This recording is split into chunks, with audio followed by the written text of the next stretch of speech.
Wow, has it been a marathon, right? Like we have really covered a lot of ground in the course, and I applaud you for all of the work you've done. I think that you have really been thoughtful and engaged in your responses and in your readings, and you really have taken the opportunity and the time to to allow all of your perspectives to be shown, and I really appreciate that. I think as we conclude in week 8 and kind of in this last week of class, we really are thinking about kind of where we position literature in the world and what role does it play in it. You know, is it simply a way to navigate the terrain of thought that has happened? Is it simply the best expression that is known of the time? Or is it a cultural artifact? Or is it all of these and so much more? One of my favorite perspectives on literature is that its true purpose is that it provides a glimpse into someone else's life, an opportunity to inhabit another space, and for a moment to experience through the use of the narrative imagination and through critical self reflection what someone else is feeling or experiencing. Um, in some ways, I think that is very true. And in other ways, I also see the richness of it and the complexity. And many of you mentioned the richness and the complexity of this in your postings.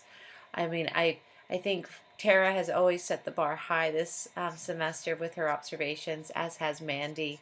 You guys did a great job with engaging it. Cami, your evaluations have also always been spot on, as well as Amanda Quick's too. Timothy, I've always enjoyed your observations and your connection, particularly like the way that you pull in Carver. You don't need to get the full meaning. Remember, it's not about getting that sense of perspective, but instead it's about getting that sense of narrative experience, of inhabiting another space. I think that most of you have really engaged with each other too. And I'm hopeful that you see that literature and the study of literature and the study of books doesn't exist just with you and the book, but exists with other people of the book and with other individuals who are interested in those observations. Um, I know that Daniel mentioned, that this notion of elaborating this changing society is important, and that is key. Dakota and, of course, Sharon's observations are also key too in kind of putting forward this notion that what we had what we had going on was really not so different than who we were. And I appreciate those observations. Of course, David gave a good connection too. And most of you did really like the swimmer. And you identified with it, which is a fantastic way to engage a story, either identifying or not identifying. Thanks for sharing your observations, Elena, and of course, Brandy too. Um, I often, as I went through here, as kind of Jonathan mentioned in his, that I thought that sometimes, you liked pieces and then you didn't like pieces. And if you really kind of liked it, then there had to be something about it that was universal, right? And Jarrett kind of pulled this in, and kind of all of um, these kind of connections that you feel with the text. Remember that those connections are going to be things that are going to help you as you start to construct and reevaluate your perspective on experiences. Literature stays with you much longer than you'd like it to sometimes. But overall, guys, you did a fantastic job. I've really enjoyed, as I said, reading your works and being part of this course and engaging in the meaningful work that you're doing. And I do hope that as you move forward, that you keep reading and that you keep engaging. There's some great works out there, and really let yourself have those opportunities. As far as the class goes, just to let you know, there is extra credit at the bottom of the class discussion page. It is easy to do. You can complete it and submit it. As far as the final is under Unit 9 Learning Module, and it's really, targeted and simple. You will complete the final. The final is open book, open notes, so you shouldn't feel like there's a tension there.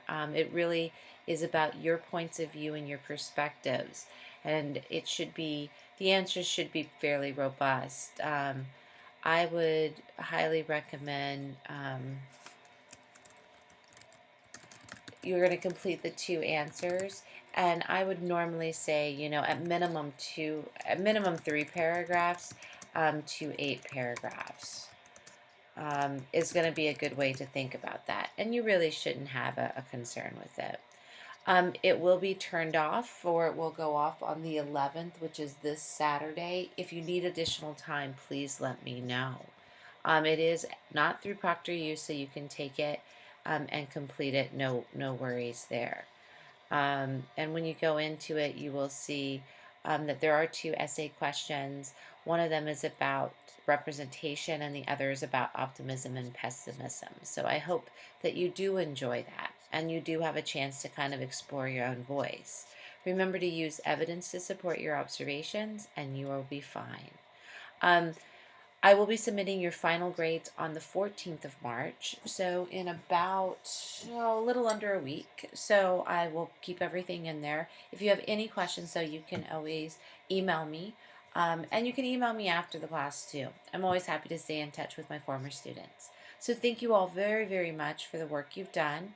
And I look forward to keeping in touch with you all and in seeing how your writing and your reading habits change and evolve, and how you keep engaged in the grander project, which is, of course, inhabiting that narrative imagination.